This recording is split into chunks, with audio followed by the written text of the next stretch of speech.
Casey, Oh, Shane. do you ever think of something and you think of it in your brain processes the thought in the way that a psycho such as myself or yourself might?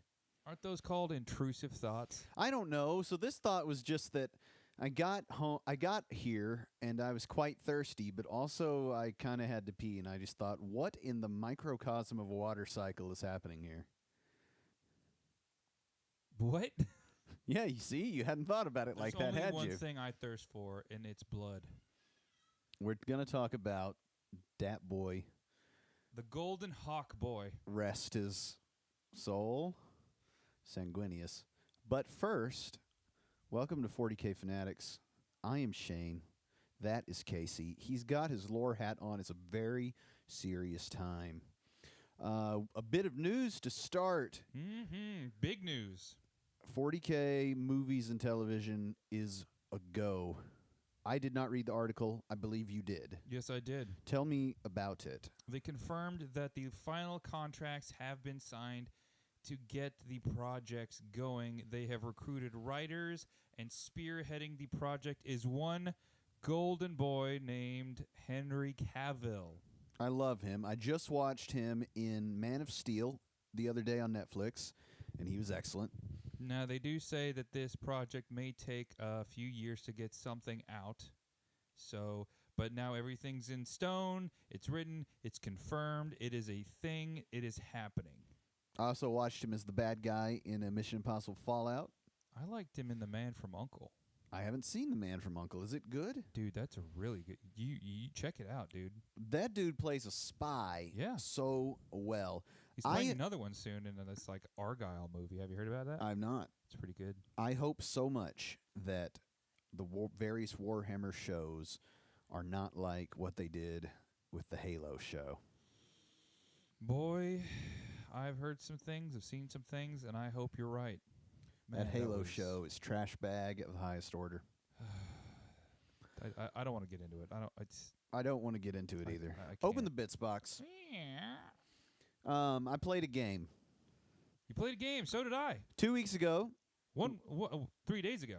2 weeks ago, we did a lore pod on the Necrons. Yeah, and it popped off. Yeah, it did pop off. Quite a few people have been listening to that one. You guys love these lore pods, and I get to learn things, which is kind of fun. Last week, we did the review of Rogue Trader, the video game, which I quite like doing a game review, I'll be honest with you. Yeah, it was pretty cool. You haven't finished the game. You're about 11 and a half hours in. I'm something like 15 hours in now. I put another good turn on it the other day.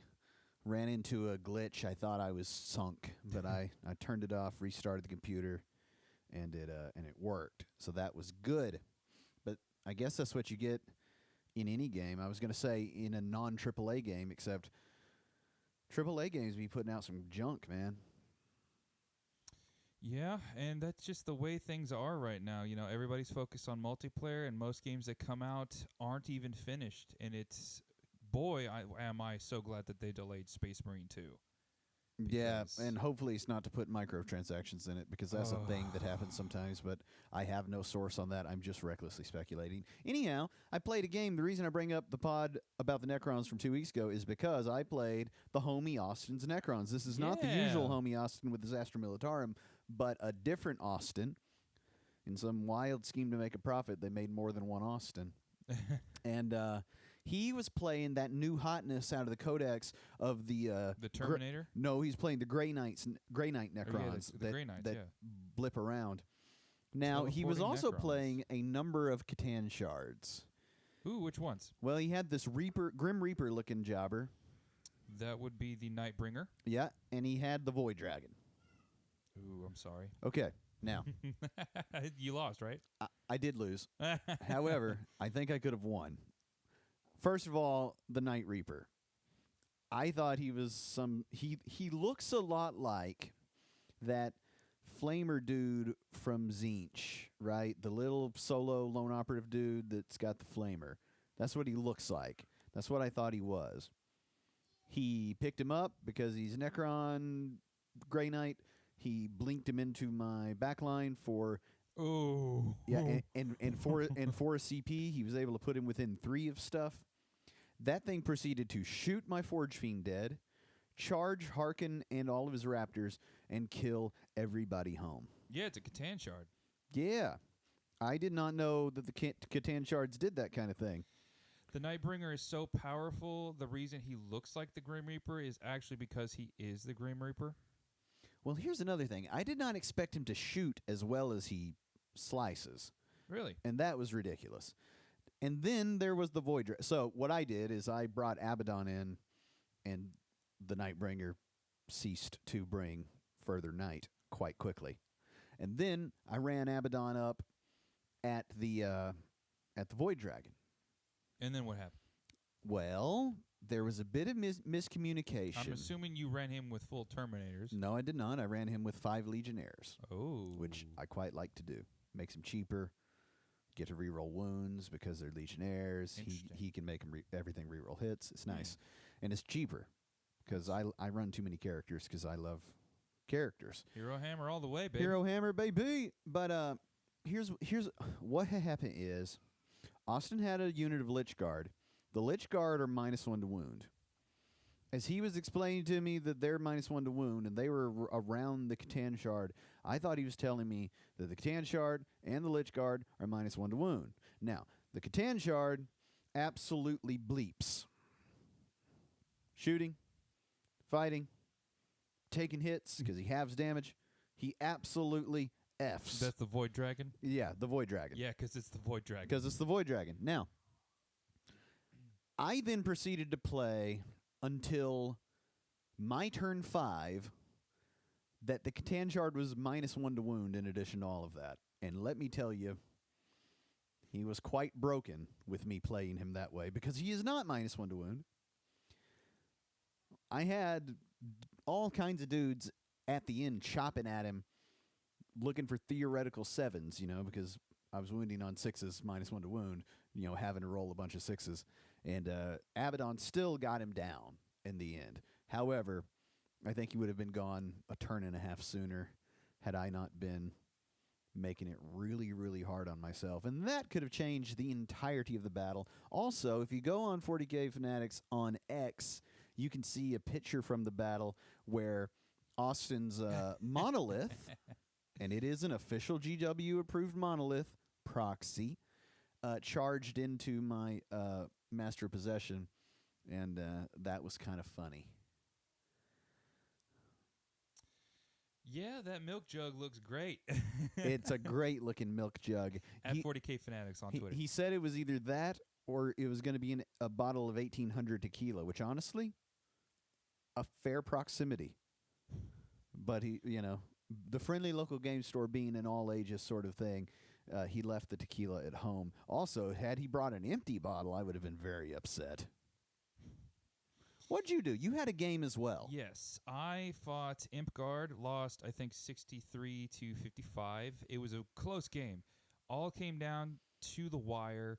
Last point needed to be taken in the center, and it would get whoever took it 15 points. I slogged 2 units up there as fast as I could, and I was fighting Imp Guard. He did the unthinkable, and he charged me with a Bane Blade. Really? Dual charged. So he hit both units. You kind of have to with the Bane Battle Blade. shocked 1, and he had enough of his Imperial Guard soldiers on the range of the objective, and I guess his command cadre or whatever they are gives them an OC of 3. Yeah. So for my 4 boys that were battle shocked, no chance. No chance. No chance. He got the 15 points and clinched it. You sent me a picture and asked if it was a legal thing. He charged you. You thought you were safe in a ruin, and you guys were playing old school terrain, which I love. You know, just terrain that looks like a model kit. Yeah, it's like half a build. Yeah, not this newfangled, MFD stuff or MFD, multifunction display stuff. Yeah, the MDF stuff. Boy, let me tell you, I learned a lot more about how I can maximize my melee army than how to fight Imcard. If I'm being honest, I didn't learn how to fight Imcard better. I learned how to play my army better, running from cover to cover, not getting blasted as best as I can, and biding my time and scoring high early. Yeah, well, the thing I wanted to touch on, that what you sent me, you were like, are these horses allowed to charge me when I'm inside of a building? And because a mounted unit, bit of rules thing for anybody that doesn't know. I was on the fence about it. A mounted unit can't Kool-Aid man through walls like your infantry and your swarms. Yeah, they can just go right through it. Yep. But if they fits, they sits, is what I sent back. Because it was half a building and he charged you straight through the back of the building, and if it's open, in you go. Yeah, I said, if I'll just allow it. I don't care. Yeah, well, for future reference, if the Baneblade can fit through the backside of a building, it gets to go in the building too. So yeah, I finally got to use Orcs is Never Beaten. Never once ever used that stratagem. Is that the one where they fight on death? Where a character fights on death. Yeah, it was awesome. Took out my war boss. Also finally got to use him on the wall in a battle. 10 knobs, all with power claws. And he gets 4 extra attacks during the wall. Him alone wiped over half that unit of Rough Riders. Like 6 horses gone. It was awesome.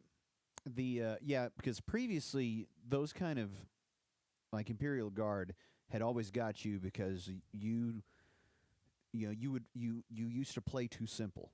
Yep. Where you'd run your guys out and you get on the points, you'd be like, I'm here and I'm scoring points. And then your turn is over, and then it's a shooting gallery. Yep. And that's not the way. Yeah, and this one I was more running building to building while my cars soaked up the shots and actually lasted a lot longer. So yeah, and you get that situation where you can score your points later in the game rather than just running out of stuff and letting them do their thing. Yeah, it was great. Yeah, that's what happened to me. Yeah, well, we recorded the last pod on Thursday of last week, and it went out Friday. We are now recording Monday because, is it Sanguinalis? Sanguinala. Sanguinala is upon us, and we've had to move some stuff around. So hobby-wise, not much has happened. I have bought some stuff, though. What'd you get? Well, I was nearly out of things to paint. I have a couple of complicated projects. You had mentioned that in a previous pod. Yeah, they're works in progress, and I am procrastinating to the max on them because pieces of them are not fun. However, I got some stuff that I think will be fun. I got some Night Haunt Spirit Hosts, which are going to be a really quick airbrush job. I bet. And then I got, for Marvel MCP, I got Captain America, the First Avenger. And also in the box is the original Human Torch. He probably won't even get built. But man, that goes on eBay. that Captain America is about to look so crispy. He's got the scaled top. You know what I'm talking about? Yeah, the plate mail. Yeah. The old school. The old school cap. It's gonna look great. I don't know what I'm gonna do for the shield. Red and white, non-metallic metal, I think is gonna be the move. Go for it. It's gonna look good. It's gonna be clean. It's gonna be bright. Look for it on our socials when he finishes that up, guys. I definitely will. So, that's all I got for the Bits box. Did you do any hobbying? No, not really. Just still taking a break, but I plan on doing something tonight. So we had no time. All right, let's get into the main topic. Close that Bits box. Take it away, Casey. Today we are talking about my favorite Primarch, the Golden Hawkboy, the Shining Angel, the Primarch of the Blood Angels, and the 9th Legion, Sanguinius. This is the guy. The boy. This is the guy that attempted to hold off Horus. Kill Horus and soloed an advance during the Siege of Terra. Gosh, he did. He one-man soloed a lot. So, yeah, we talked about him previously on our Horus Heresy Part 2 episode. If you guys want to go check that out, man, it is insane. Let's start from the beginning. From the very beginning. Sanguinius. We all know the Primarch project. And what happened? You had 20 Primarchs made by the Emperor, and something happened that basically, like, oh, they're gone. They got strewn across the galaxy like the Lions of Voltron. Yeah, pretty much. And then, you've got the Emperor calls the Great Crusade, goes and tries to catch them all. Gotta catch them all. Gotta catch them all. Yeah. Gotta catch them all. Gotta catch them all. Gotta catch them all, Primarchs. Anyway, gosh, that was a bop back in the day. that was a reach, man. That was a pull. So Sanguinius, he ended up landing on this place called Ball. Ball like the old school. B-A-A-L. Yeah. Like the old school Ball. devil thing person. I guess. Yeah, I think Baal is like some ancient god of destruction. Like, judging by this planet, you might be right. Sanguinius landed on Ball Secundus, which was the moon orbiting Ball. There are 2 moons orbiting Ball. So the reason it took so long to find Sanguinius was because the fleets actually saw Ball and its 2 moons and skipped it because it looked like trash. Death World? Basically. I guess, like, we all know about the golden age of technology, Dark Age, and right after, apparently these worlds had blasted each other into basic Fallout 4. All irradiated desert. The populace is crippled, sickly, covered in tumors. The people who live there are not loving life at all. Irradiated wasteland. Mad Max to the max. And this faction called the Blood, which lives on Ball Secundus, would eventually find his gene capsule and pull out a small baby with tiny cherub wings on its back. Why did he have wings? So was this just this could be installation that the Emperor thought would be cool? I mean, it could be the Emperor's design. They never really say. It's generally thought that it was just warp taint that may have leaked into his gene capsule and caused him to mutate a little bit. Who knows? The Emperor might. He's not playing saying 4D chess. Anyways, so they break him out, and they're like, "Oh crap! It's a mutant. Kill it!" Because they live in a wasteland. There's bound to be mutants. Awful monsters. Very Fallout 4. Lots of cannibal-style people. And they're like, kill it. But then the Primarch aura starts working its magic, and they're like, oh, we can't kill this beautiful child. He's the savior. And he gets adopted by this faction of roaming nomads known as the Blood. What are they into? They're just honestly, I don't think they're really into blood. They just exist, and they call themselves the people of the Blood, or just the Blood. He gets adopted and raised at 3 weeks. At the 1 week period, he was the size of a 3-year-old, and he killed what is essentially a rad scorpion from Fallout. Nice. So yeah, just throttled it. He grew up amongst these guys, learning as much as he can, living with them, and eventually uniting other bands to his, banner. He started leading them. More people came, and then one day, this is pivotal because it is said that 100 mutants attacked the nomads. Sanguinius lost himself in what is supposed to be called the first awakening of the Blood Rage. Yeah, this is the thing that all the Blood Angels have, right? Yes. He just loses his mind, goes crazy berserk, and just slaughters 100 mutants wholesale. And at this point, he's 12 feet tall and flying, too, right? I mean, basically, yeah. He's 12 feet tall, flying. He's a man. It's said that he was basically the equivalent of a 20-year-old at this point. Wild. So he kills everybody home. He kills 100 people, and they're like, oh, yeah, he's our savior, but that's scary. So they start to revere him as a god, actually. He gets held up, and eventually the Emperor comes, lands on the planet, goes in by himself, and walks to this place where Sanguinius was addressing the united bands of the blood that he had amassed across the planet. He goes on stage, says a few words that just causes his armed people to raise their weapons in the air and cheer, and then at the crescendo of his speech, he just flies into the air and does a barrel roll, and everybody's just like, yeah! Sanguinius does or the Emperor does? Sanguinius. Nice. The Emperor walks up and like sneaks into the crowd and just watches the whole thing. Then he introduces himself, and Sanguinius honestly is not that surprised and takes the knee and says he would serve his father until his dying days. You know, some could say he had already knew the Emperor was coming because Sanguinius was gifted with the knowledge of foresight. He has visions of the future. Lots of different futures, lots of different possibilities, and he could have seen the Emperor coming. During the Great Crusade, it is important to know that a lot of the Primarchs did get picked up by Emps and then mentored by him. Not all, but most.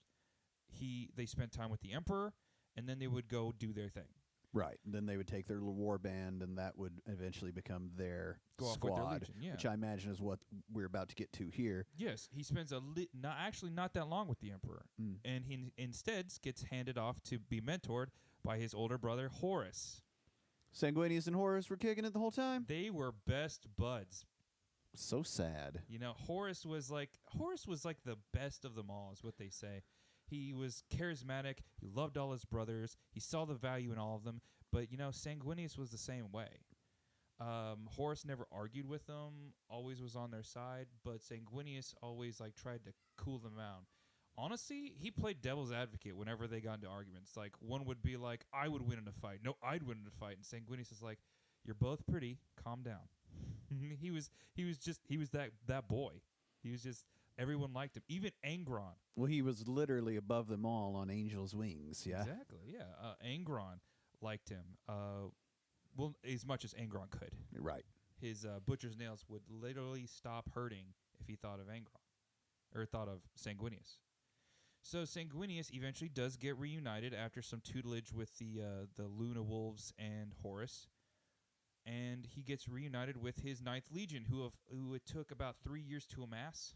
They were, at the time, on the chopping block, ready to have that sword swing down and execute them all. So the Emperor or whoever was trying to make those the blood, they were taking and making Space Marines out of those guys, I guess? They were about to, actually, because the Emperor didn't like that he was worshipped as a god, that Sanguinius was. I see. And Sanguinius just said, spare my people and I'll follow you. And he did. So... Baal and its 2 moons get complete autonomy to do whatever they want and stay the way that they are, and eventually Sanguinius wants to recruit from there to add to his legion. But he has to first meet his legion. So, he meets his legion. At that point, they were actually called the Revenant Legion. They were infamous for desecration, blood cults, immortality, scary nonsense stuff. They were mad dog killers. Wow. But they had sort of a warrior's honor in them. Good heart type stuff? I mean, if their say a captain dies and you're the lieutenant, what do you do when you have to assume his command? You just assume his command, right? Yeah. They would eat the corpse. Oh, no. And take on the memories of the captain and replace their name with his. Oh, no. Giving the idea of immortality. Oh, no. Yeah, it was bad. They even fought a planet of barbarian cannibals and, like, only slowed them down until they fought them in a war of attrition by eating their dead. They were bad. They were recruited from the wretched, awful people on Terra from the blasted wastelands. You ever see Judge Dredd? Oh, yeah. You know that the original was still on. Yeah, I just watched it the other day. It's unbelievable. You know the hillbilly mutant dudes? You betrayed the law. Yeah, those ones. The guys who would wanted to eat Rob Schneider and stuff. Yeah. They recruited from them. Wow, and made Space Marines out of those guys. Yeah. So I mean, on one hand, they act like it's so hard to be chosen to be a Space Marine. On the other, Some of these squads will just take anybody they can get. Yeah, that's kind of how it was. So, Sanguinius meets them, and he's like looking at all these rugged, brutal killers, and he's just like, you know what? And then he goes down to one knee and he pledges his service to them, and it impresses them. And before you know it, eventually he reshapes them from brutal, bloodthirsty killers, literally bloodthirsty, into honorable, noble exemplars of the Imperial truth and what it is to be a Space Marine. I imagine, too, that because he's got this blood rage, he's like, I see a little of myself in that. I got that in me, too. Yes, he passed, unfortunately, the gene flaw he had passed on to his sons. The Blood Angels were known for two things: the red thirst, which was a chronic, non-stop, lingering thirst for blood. They have it their whole lives. And it can make them very crazy, very angry, or just, simple. Depending on, it varies to case. And then if they do, they fall to something which is known as the Black Rage, which eventually comes at a more defined point later in the story. But they were known to fall to something similar to the Black Rage and go insane, and then Sanguinius would take it upon himself to mercy kill them, because they would just be bloodthirsty, ravaging berserkers that would kill their own best friend if they had the chance in melee combat. So Sanguinius, as their Primarch, is just keeping all of this in line. Yeah. Because he's a fairly level sort of Primarch, isn't he? He taught them that holding noble traits and looking for perfection in other things could help temper them, in the same way that like samurai, were into the arts to hone their warrior skill. These guys would train harder, fight longer. They would, their armor, if you look at a Blood Angel's armor, covered in gold and rubies and stuff, because they work harder on making their armor better. That's just how they are. They are exemplars of what it is to be a Space Marine. So at this stage, are they the Blood Angels or no? They would be renamed the Blood Angels under Sanguinius from the Revenant Legion. The rumors of their infamous past would go to history and would just be rumors. Then they would fight throughout the Great Crusade alongside the Luna Wolves and your boy Horus for honor and glory in the Emperor's name. Wow. Yeah, and Sanguinius, like I said, he would oftentimes butt heads with other Primarchs, but they would like him at the end of the day regardless. He loved the Emperor, but honestly, he kind of hated himself. He hated the fact that he had wings, that he was a mutant, that he was also a psyker and had these future visions. And that's why he strived so hard to be better, was to make up for the fact that he had all these faults. And that blood rage. Right. So, he's running around with Horus. Who was Horus's friend throughout? I can't remember. Horus's best buddy was either the Emperor or Sanguinius. Oh, I thought Horus had a guy that he was hanging out with before Erebus came and talked to him. Maybe I'm mixing him up with someone. Maybe. So, they're running around. They're taking back the Imperium. Yep. They're expanding their legion. Horus is then corrupted. Yes. Sanguinius goes back to Baal. Yes, I will let you know this quote. I don't like to do quotes, but this is a good one. It's one by Horus about Sanguinius. Sanguinius, it should have been him. He has the vision and strength to carry us to victory and the wisdom to rule once victory is won. For all his aloof coolness, he alone has the Emperor's soul in his blood. Each of us carries part of our father within us, whether it is his hunger for battle, his psychic talent, or his determination to succeed. Sanguinius holds it all. It should have been his. Horus believed that Sanguinius should have been the new War Master. That Sanguinius should have overthrown the Emperor. No, that when the Emperor made Horus War Master, Horus said, "Why is this not Sanguinius?" Oh, I see. Yeah, when Horus turned traitor, he knew that he had to get the Blood Angels off the board. Sent him to a local system and said, hey, there's some Xenos messing stuff up. Go in there right now and take care of it. Sanguinius rocks up with his boys. Wouldn't you know it, there is a Keeper of Secrets and a Bloodthirster ravaging the world. So a Keeper of Secrets is a greater demon of Slanesh. And then Kabanda, the big boy, greater demon of Khorne, is destroying the planet with his legions, and Sanguinius has to fight them, thinking they're aliens. Yeah. But eventually learning that they are demons, in fact. And that Horus has got help from far afield. Cabana throws it in his face like, Horus turned traitor, boy. Why don't you come over here? Khorne wanted the Blood Angels hard. Oh, I'm sure. He wanted them way more than he wanted Anger on the World Eaters. Like, big time. But the Blood Angels don't play. No, they don't. Sanguinius fought Cabanda, gets his leg broken, and gets knocked unconscious. That's when Cabanda takes a big swing and instantly kills 500 Blood Angels. The psychic shock knocks Sanguinius unconscious, like I said, and all of the Blood Angels fall to the Black Rage. All at once. Wreck. Wow. Planet-wide wrecks the demons. You're telling me the Blood Angels all went Super Saiyan all at once? Thousands. Incredible. It's crazy. Epic. Sanguinius wakes up and blasts into Cabana, kills him outright, and actually gets tempted by Khorne once more. He gives him an option.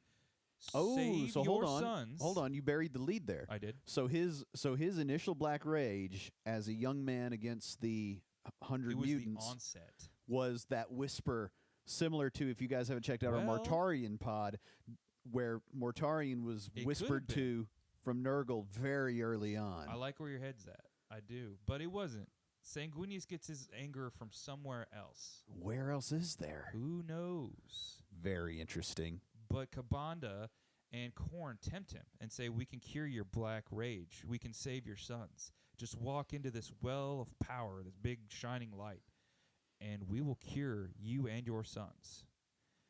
He's tempted by it, and he almost does it, but then one of his Blood Angels says, no, Dad, and jumps in and just gets messed up by warp spaghetti. Wow. So Sanguinius and the Blood Angels just do not stop fighting, destroy the demons, win the day.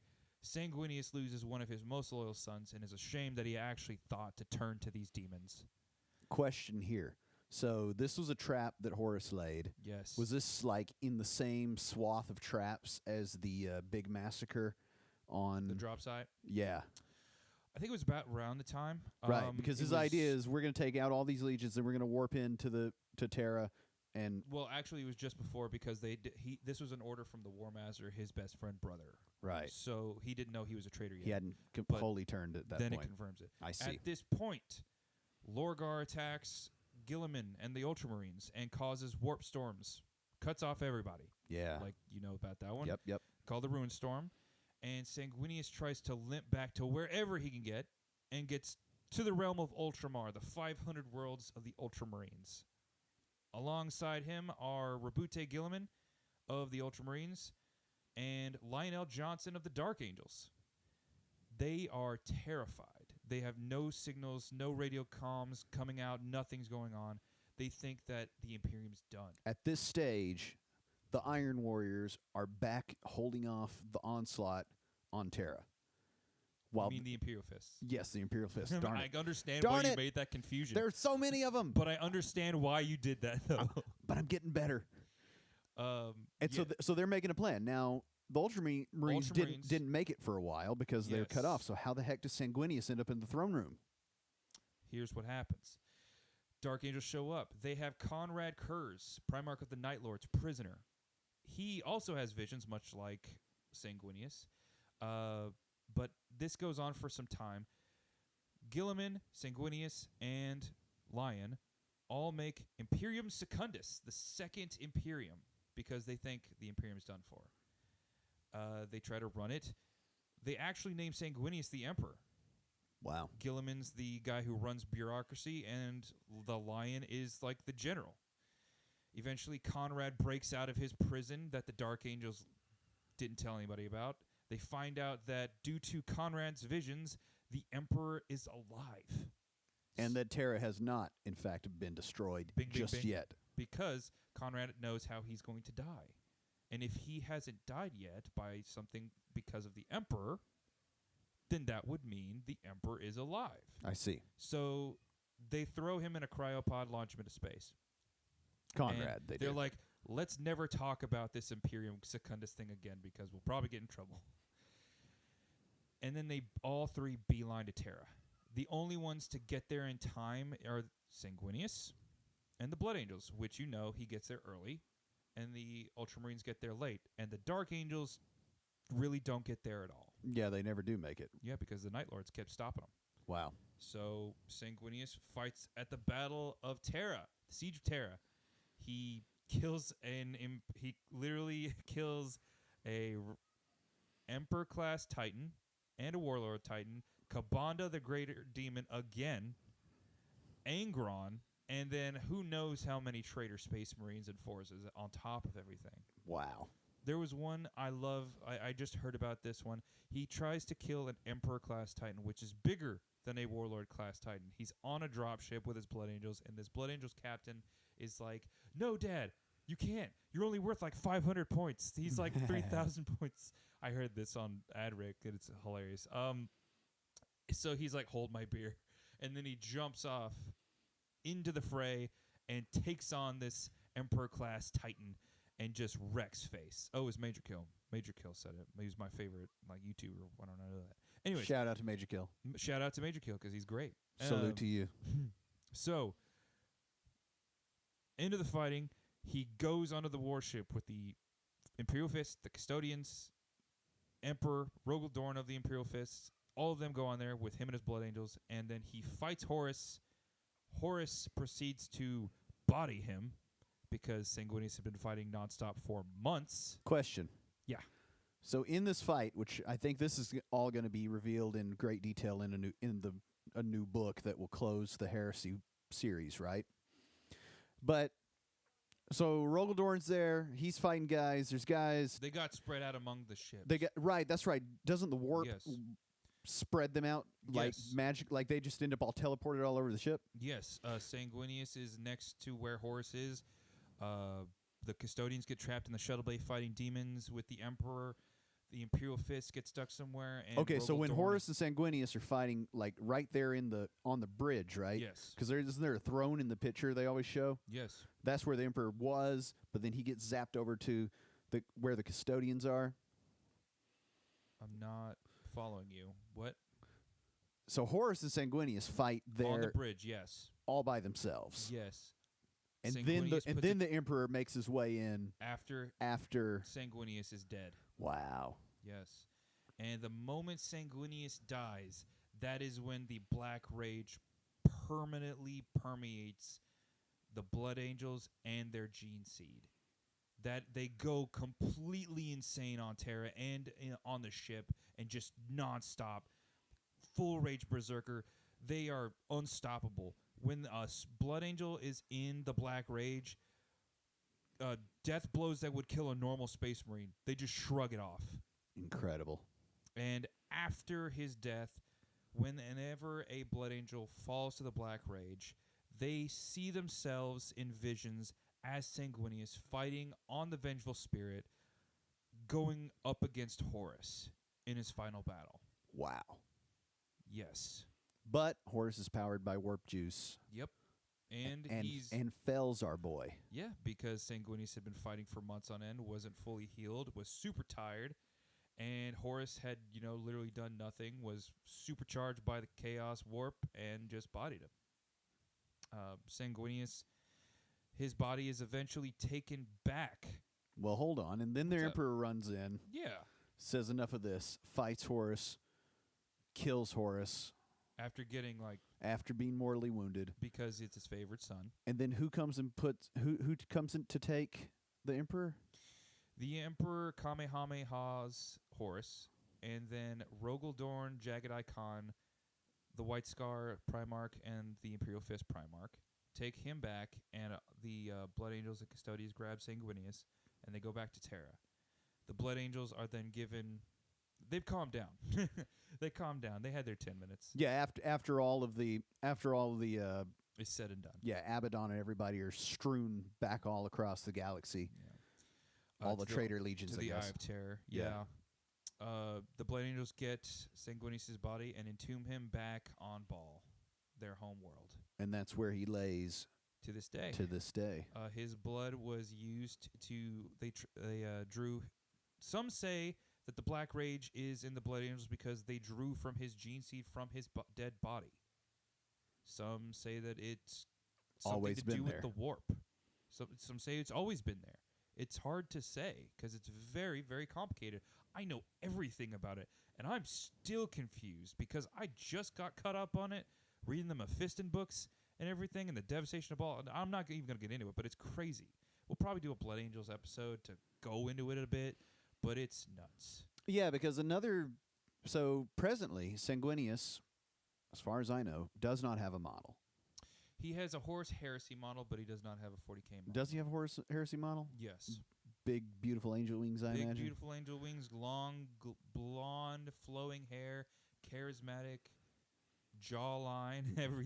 Just looking like a snack. Chiseled. Yeah. So the Blood Angels really big on jump packs and flying. Yes. Because their Primarch flies. Yeah, and we can talk about that another time. I want to hear just a tiny bit about the man Dante, who must have been there the whole time. No, he was Dante is a current setting 40K. Blood. Really? But Yes. isn't he one of the oldest Space Marines to ever Space Marine? He is, but 10,000 years, and he's only like around 1,500. Oh, wow. Yeah. And so he... But Blood Angels actually live longer than most Space Marines. That's very interesting. Some say it's because of the blood injections they do to try to fight off the curse. I mean, they're just straight vampires, aren't they? Yeah, their gene seed is the second most unstable. They draw their ranks from the mutated, tumor-ridden, broken youths of Baal and her 2 moons, and then they challenge them. Once they've won this challenge, they take only a certain number. They bring them back, walk them, parade them through the Arx Angelicum in front of all these beautiful 8-foot-tall Space Marines with blonde hair, angelic features, just like Sanguinius, because that's something his gene seed does.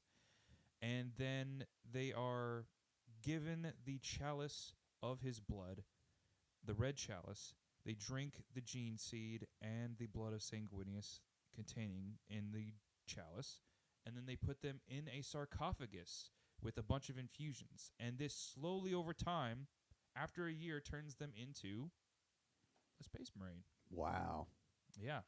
So they have their own Space Marine processes. Yeah, then. and it does its best. Apparently, it's just so unstable. They have to do all these extra steps just to get by. And Dante wears the death mask of Sanguinius on his Yes. face. When Sanguinius died, they made a mask molded to his face in his death throes, and the chapter master of the Blood Angels wears this mask and ancient golden artificer armor into battle. And it actually is, it says that it's so terrifying to be around him that you think you're actually in the presence of Sanguinius. And a lot of times, like, the stats for Dante will be like leadership roles and stuff and battle shock, so that's pretty great. It's incredible. Dante's really cool. Yeah, we'll probably talk about the We'll Blood have to do an Angels. entire episode on Dante. Yeah. Because the gold armor with the jump pack and the death mask is incredible. Now, Well, we just need a Blood Angels episode for the 40K setting Blood Angels. got to have it. We are approaching Christmas time. Happy Sanguinala. Sanguinala. So that's a 40K holiday. Celebrating the the- sacrifice of Sanguinius against the War Master Horus. Where all the poor scum of the hive cities are made to celebrate, I imagine. Yeah, pretty much. Yeah, it's like, Because remember, the Imperium are the good guys. and then Logan Grimnar in his mighty sleigh comes down from Fenris to give gifts to all the children. You gave me an Easter egg about the Silent King the other day Oh yeah, you that wanna talk had to about it? do with Sanguinius. We've got... give it to me in 2 minutes. Okay. The Blood Angels tried to kill the Silent King after he tried to call an armistice. They walk up ready to nuke him, but right before they pull the trigger, they see him, and he's wearing a death mask of Sanguinius, similar to Dante's, but in a state of pure rest and angelic calm. What does that mean? Some think that he knew the Silent King. I mean, heck, he could have just called up his buddy Trazen the Infinite and was like, hey, you got something fancy in that vault of yours? Who knows? But Silent King can't really say anything. However, in the 6 million years, or 60 million years the Necrons have existed, the Silent King has never once spoken. But this time, he whispers something in Dante's ear. And no one knows what it is. Dum, dum, dum. I've been Shane. That's Casey. We'll talk to you next time on 40K Fanatics. See ya. See ya.